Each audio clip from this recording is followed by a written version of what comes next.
met Krampus as a child, and I think he's coming back this year.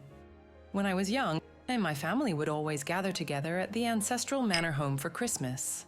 My family is and has always been a part of the upper crust of society, as a few of my more, let's say, spoiled aunts would like to say. Where was I? Oh, Christmas. We would gather together and spend the last 2 weeks of the year together, celebrating Christmas and New Year's before we would go our separate ways, and I would not see a majority of them again until Thanksgiving. Unless some great emergency pulled all of us together, the last one of those was the death of my great-grandmother. The tradition was older than I was, and I always looked forward to Christmas when I was a child. The manor was always so breathtakingly beautiful at Christmas, decorated from one end to the other. The smell of cookies and cakes seemed to always waft throughout the house. The clinking of dishes and boisterous laughter from the kitchen while Christmas dinner was being cooked. The snow sparkled inches and feet, deep in spots just begging to be played in, woods to explore and play in. My cousins and I would often slide down the manor's long hallways, in our socks falling, slipping, and laughing all the way. That usually ended up with one of us either crashing into something or getting hurt, or breaking something and getting scolded by an adult for at least 15 minutes. I think the worst that ever happened was one of us broke an arm, and he had to go to the hospital, and he spent Christmas in a cast. Those memories were so precious, and while I treasure them deeply, I cannot say I miss the manor. Not now. Now that I know the truth. The tale I am about to weave may sound like pure fiction to any who hears or reads this, but believe me on nothing else but this, it is the truth. Keep yourself in your cocoon of false safety, if it pleases you. Keep your ignorance, but this is the truth. 2 decades of growth, the pains of puberty, and a king's ransom spent on therapy, hypnosis, shamans, and every spiritual remedy on the planet. And not one of them has brought me any semblance of peace. My tale begins on a snowy December eve, 4 days from that most magical of nights. That year, my best friend Caroline and her mother had come along with my family for Christmas. The day had been filled with joy and laughter. We'd played in the hills of snow all day and long into the evening. We meaning Caroline and I, along with my horde of cousins. And some kid we found in the street, my brother, played in the woods bordering the back end of the property. We played games in the woods, not minding the danger of being in the forest so near dusk. We played there until my great-grandfather, who'd been born in Germany and only came to the States when he was 4, he was pushing 91. But he was still, to quote my grandmother, spry as a banny roster. He called us away from the woods, telling us it was getting too late and the woods were too thick and it was getting too dark to explore them today. Hearing our groans of disappointment and the general sounds of a group of young, curious children being denied an adventure, a great-grandfather smiled, and with the patience of a saint, he reminded us we would be there for 2 solid weeks, and we would have plenty of time to go exploring when there was more light. He shooed us back onto the snow, where we continued to play under his watchful eyes. We were called into the house late into the evening, as the sun was finishing its descent below the skyline. The adults rushed all the children into separate bathrooms in the expansive manor home. When we were washed, warmed up in a new pair of Christmas pajamas, another tradition, we were fed a dinner of chicken soup from scratch to chase away any remaining chills. Once we finished eating, we were quickly herded into the large living area, where hot chocolate waited and platefuls of Christmas cookies waited. We settled in for a round of Christmas movies. It was the adults' way of trying to get the kids to calm down and unwind before bed. I hardly paid attention to the movie. My attention was on Caroline. She'd been more reserved than usual, so I waited till everyone was absorbed in the movie to ask her what was wrong. I suspected it had to do with the fact her parents were getting a divorce. Caroline had told me about it at school, her face wet with tears, crying about how it wasn't fair. I knew them telling her about it so close to Christmas didn't help. When I suggested she write to Santa to ask him if he'd make her parents happy again, she said 4 words I'll never forget. The 4 words in hindsight, they changed everything. Santa Claus isn't real. After she made that statement, I called my best friend in the entire world a liar. She shrugged and said her dad had told after she'd handed her mother her letter to Santa. He'd said, "Don't be a stupid girl. There's no Santa Claus. It's about time I told you the truth. You're too old to believe in all that childish nonsense anyway." She told me about how our parents buy gifts all year round and hide this. Then on Christmas morning, they'll give them to us and claim Santa brought them. I told her she was wrong and that her dad was probably highly intoxicated when he'd said that, and he hadn't meant it. Caroline's dad had always drunk more than he probably should, but in those last few years he had ramped it up. He'd come home to his loving wife and daughter completely trashed. Caroline shook her head no, shoulders slumping even more, making her look smaller than she was. Our rather one-sided conversation dissipated from there and grew into a heated shouting match. The adults pulled us apart when Caroline lunged for me. They separated us to keep further blows from being traded. Caroline screamed at me that I wasn't her friend anymore, that real friends trusted each other. She screamed out, her voice becoming shriller and more uncontrolled with each syllable she spit. "I hate you, I hate you, I hate your stupid perfect family, but most of all, I hate Christmas." I gasped, hurt. Caroline knew how much Christmas meant to me. It was the only time of year. Besides Thanksgiving, I got to see my whole family. And she knew this year was hard on me. She knew I was going to be missing my great-grandma, my Nana. This was the first Christmas without her here. I remembered laying in my uncle's arms near tears. He deposited me in my great-grandfather's lap. Papa let me bury my head into his cashmere sweater. He rubbed my back while he murmured words of comfort in German. My mother had discovered I was more comforted by German when I was just a baby. Papa could settle me just by talking to me. Whenever I was stressed or hurt or panicking, I was quickly handed off to Papa, and he was in charge of soothing me before my anxiety swallowed me. Papa's voice was just as strong as it had always been, and it quickly relaxed me. But there was a hint, an edge to his voice that was highly unusual. I remember looking up into his aged face. Concern was etched across where his almost permanent smile should have been. And I swore I saw a flash of terror in his weathered cerulean eyes. A family trait, everyone in the family had blue eyes, shades and tones changed, but always blue. "What's wrong, great-grandfather?" I asked, using my still developing German, but whatever I saw fled as quickly as I'd seen it. He patted my head, smiling brightly, and he replied in German, "You are improving quickly, and nothing is wrong, child." Great-grandfather looked over to where Caroline's mother was comforting her, and his eyes went very distant. When he spoke again, his voice was barely a whisper. His voice came from a place very far away. "Nothing at all."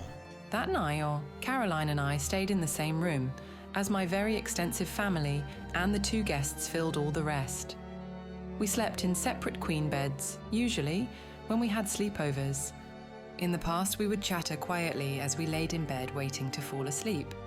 However, wanting to avoid any awkwardness, I placed my headphones over my ears. Soft classical Christmas music played while I read my book, studiously ignoring Caroline. I usually read until it was time for bed, and right on cue, I pulled my headphones off, marked my place in my book, and flipped the light off. Caroline flipped over in bed, where her back was facing me, without even a good night. I rolled my eyes and flipped over to face the window, staring out at the pitch black. Soon after Caroline and I had our spat, the wind picked up considerably, and a massive blizzard began to rage outside the manor. My cousins were excited about the new snowfall and the prospect of exploring the woods tomorrow. The manor's old walls creaked and groaned against the onslaught of the wind and snow. The sound may have scared anyone else, but not me. The walls and roof of the old manor had held for long before my birth, and somehow I knew they weren't ready to give up the ghost just yet. Feeling secure, safe and warm, I drifted off to sleep. I don't remember why I woke or what woke me, but I barely opened my eyes and saw complete black.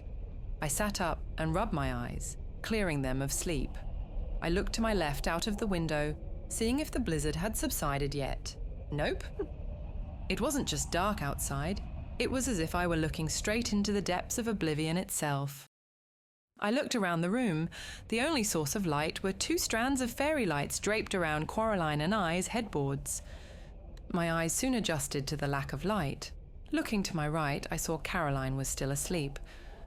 So she hadn't woken me, and storms don't bother me anymore.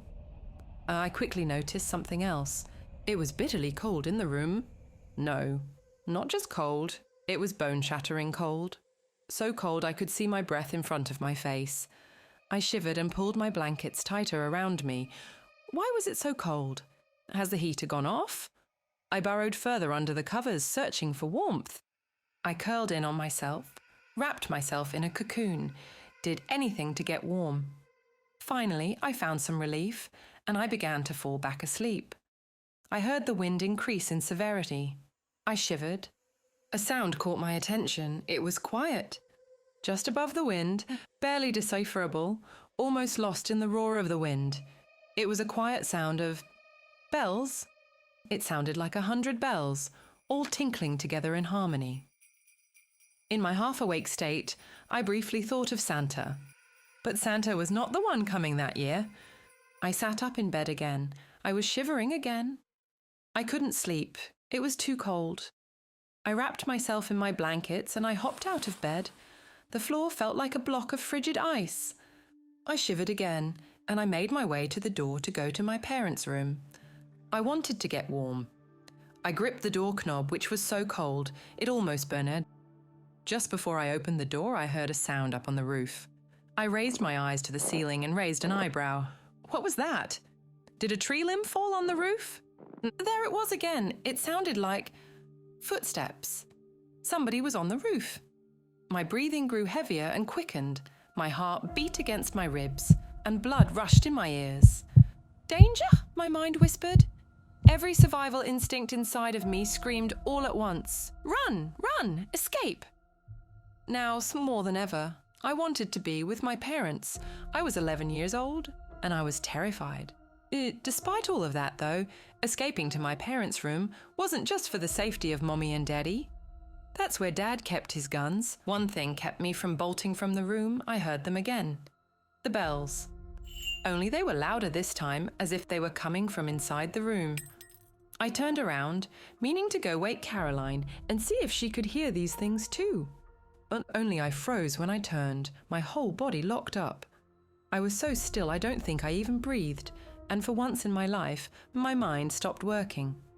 All the human instincts I had screamed at me about how wrong this was, about how wrong everything I was seeing was.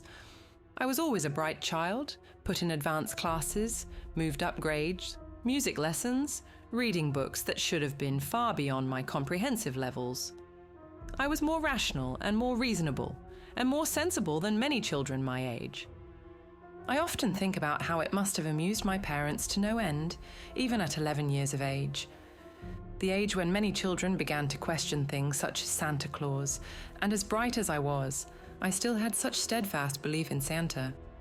Now, though, all of the science and facts in the world couldn't help me. All the reason and rational thought, all of it vanished as I stared unblinking at what was in front of me. It was what I can only describe as a monster. It was enormous, I could tell, even though it was hunched. I could tell it neared and more than likely surpassed 7 feet in height. The twisted, spiraled ram-like horns it wore gave it an extra foot to foot and a half, so it was closer to 8.5 feet. The fur that covered the entirety of its body was black as a moonless night. It was coarse, thick fur, like a boar. It stretched across its hulking, massive frame. It stood on 2 strong legs that ended in cloven hooves that were deadly shape points at the ends. A filthy, ragged cloak covered its broad shoulders. Underneath it, a long, heavy tail dragged along the floor behind it. A hood hid its head, but I could see its profile. I could see an elongated muzzle like a dog. It stretched into a sick smile. A smile that promised bloodshed and sickly evil deeds done over an eternity. While it smiled, I could see every single one of its razor-sharp teeth that leaded to 2. Impossibly long, impossibly sharp canines. They were made to rip and tear and shred. They were so long I don't think it could close its mouth entirely. A long, slimy, forked tongue slithered and hung out of its mouth. Spittle ran down in globs and dripped down onto a dingy, tangled beard. Its eyes were yellow and the iris red, the colour and shade of blood. Wrapped around its body and clasped at its wrists as were thick chains. Every ragged breath the monster took caused them to tinkle. Like bells? Oh God, the bells. The ones I'd heard earlier, they weren't from Santa. They were a warning. They were a warning this thing was coming. The sound was melodic, beautiful, juxtaposed to what it heralded. Much like a battle horn, they were the herald of death. The realization slapped me hard, along with the epiphany that I could die. So many thoughts raced through my mind at warp speed. I'd never get to apologize to Brittany for accidentally implying she was fat. I'd never see my dogs again. I'd miss Christmas with my family. My family. The thought of my family caused panic that had been bubbling in my gut to spread to my chest cavity, where it pressed on my lungs, making it nearly impossible to breathe. I was on the verge of a meltdown that would make Chernobyl seem tame. My family, if this thing got out and it went after my family, what would it do? Why was it here? What did it want? Why? My attention was drawn back to the beast when it shifted, chains tinkling like Christmas bells. Terror shut my mind and body down once more, as the creature's hands were now visible, and I could see what it was doing. It loomed over Caroline's bed, holding her neck in a vice grip. The skin of its hands resembled the skin of a buzzard's head after it had been exposed to much rotting flesh. Bare black skin, saggy and wrinkled, its twisted, gnarled fingers ended in sharp, serrated nails. My knees gave out, and I fell to the floor, causing a soft thud. The creature turned in my direction and cocked its head to the side, like a dog studying a curiosity. Whimpering, I scooted back till my back hit the door, trying to put some distance between myself and this thing. It slowly made its way toward me, studying me. I pressed myself harder against the door, hoping if I pressed myself hard enough, I would fuse with the wood. I saw my friend's face, screwed into a silent scream of terror. Her eyes were bugged out, and her skin was ashen grey. As the beast drew closer, the temperature in the room plummeted. I felt myself getting frostbite. My teeth chattered. I screwed my eyes closed, and I prayed to any god that would listen. Please let it be a dream. Please go away. Please. I covered my eyes with my hands and curled up in the fetal position as the beast came closer. I heard it growl. I peeked through my fingers, and it held out Caroline to me, as if offering me her corpse. It held her in one hand. With the other, it drove a massive meat hook into her body.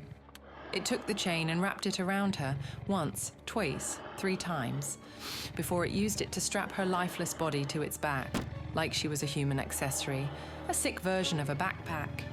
It leaned down and heaved a breath of disgusting hot breath in my face. It smelled like a rancid mixture of rotting meat, feces, and vomit. It gave a wave with its hand, still smiling that sick, Grodequist smile. In an amazing burst of agility, it hurled itself up onto the thin windowsill. It balanced for a quick moment before bounding out into the darkness. When it was gone, my body began to unlock, beginning with my mind. Why? Why didn't it kill me too? Why did it leave me alive? I came to a hard realization. It wanted me alive. It came here specifically for Caroline. It wanted her for some reason. Caroline. Oh, God! My mind began to try and process what had happened in what turned out to be 15 minutes, but to me, it felt like an eternity. The cold was retreating, leaving the room feeling warmer, and my limbs began to come back to life. With the retreat of the cold came the breaking of my mind. Processing all that had just happened proved to be too much for my small young mind to handle. So my mind fractured, and I began to scream. My family burst into the room. My mother picked me up off the floor and held me close as I continued to scream. She began asking why I was so cold and trying her best to comfort me. My father held both of us. He tried as well to comfort me, but failed to do so. I kept screaming. My family demanded to know what was wrong. Caroline's mother screaming, demanding to know where her daughter was. I pointed to the open window, still screaming. The first rays of dawn illuminated the sky, creating a masterpiece as colors danced across the sky. In the lighting, you could see on the windowsill 2 perfect hoof prints sat in the snow gathered on the sill. My great-grandfather ran to the window and began to yell out curses in German. He slammed the window closed and turned to face his family. He marched across the room and took me from my parents, and he began to quiet me. Slowly, I fell into a catatonic state. My family gathered around him, demanding to know just what had happened. He looked around the room. His gaze touched each one of his descendants, and he only said one word. Krampus. At the sound of its name, I began to scream again.